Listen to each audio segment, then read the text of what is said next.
কিন্তু মা মনসা মা বিশ্বহরি চাঁদ রাজার 7 পুত্র, সাধের বাগান, সপ্তটিলা ধান, সপ্ততরী সমস্ত কিছু ফেরত দিয়েছিল গো।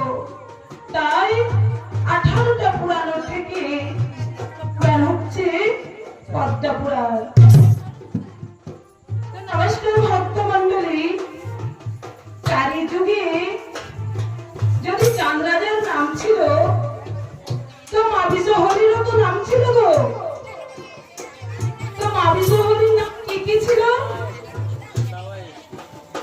সত্য যুগে মা বিশ্বহরির নাম ছিল মহাশক্তি রূপা।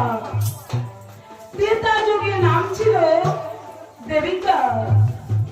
দাপর যুগে মা বিশ্বহরির নাম ছিল জগৎ গৌরী। আর এই কলি যুগে মা মনসা বা বিশ্বহরি। তো সত্য যুগে চাঁদ রাজার নাম ছিল সত্যসেন, আর মা বিশ্বহরির নাম ছিল মহাশক্তি রূপা। তো সত্য যুগে কোনো দিন মাস তারিখ ছিল না। সেদিন সত্যসেন মহাশক্তি রূপাকে পুষ্পাঞ্জলি দিতে গিয়েছিল। আমার ভক্তিমতী মায়েরা, আমার গুরুজনরা কথা কম করবেন। সেদিন সত্যসেন মহাশক্তি রূপাকে পুষ্পাঞ্জলি দিতে গিয়েছিল। এই যে আমরা অনেকে কৃষ্ণ ভক্ত, রাম ভক্ত আছি, তাই না? এই যে আমরা নাকের থেকে কপাল পর্যন্ত তিলক ধারণ করি, এই তিলকের নাম কি গো? এই তিলক হলো কি করে? এই তিলকের নাম হচ্ছে সুবর্ণ তিলক। সুবর্ণ তিলক হলো কি করে?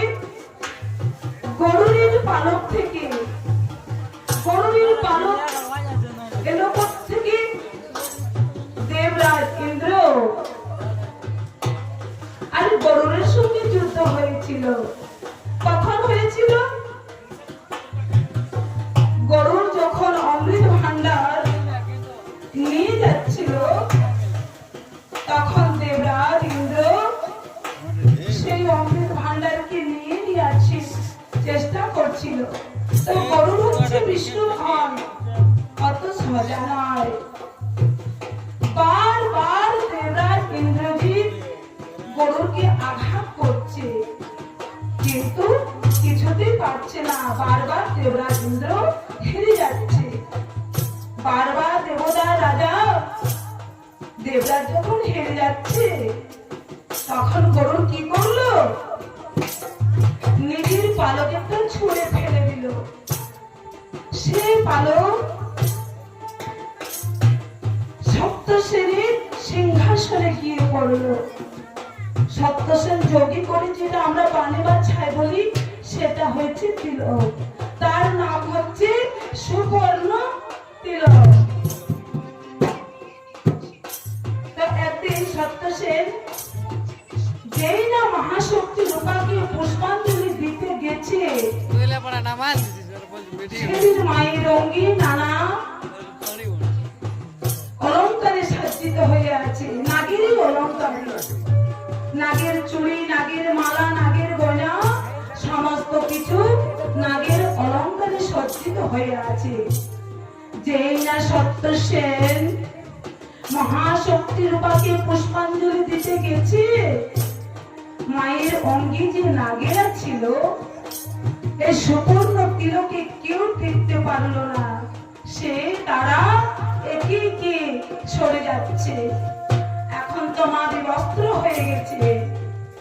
এদিকে সত্যসেন যেই না মায়ের চরণ তলে পুষ্পাঞ্জলি দিয়ে মায়ের দিকে তাকিয়ে দেখছে, মা তো বেমুখ পড়ে আছে। তাই সত্যসেন মনে মনে ভাবছে, আমার পুষ্পাঞ্জলি মনে হয় সন্তুষ্ট নেই, তার জন্য মা বেমুখ পড়ে আছে।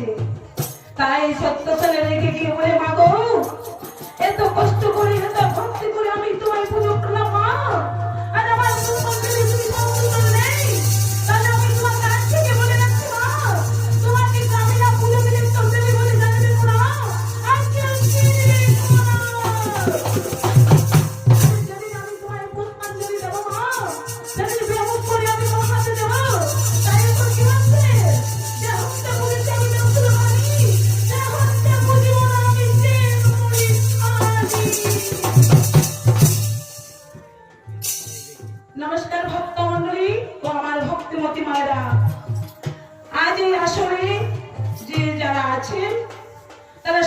মিলে একত্রিত হয়ে ভক্তি ভরে মাকে একবার স্মরণ করে রাখ।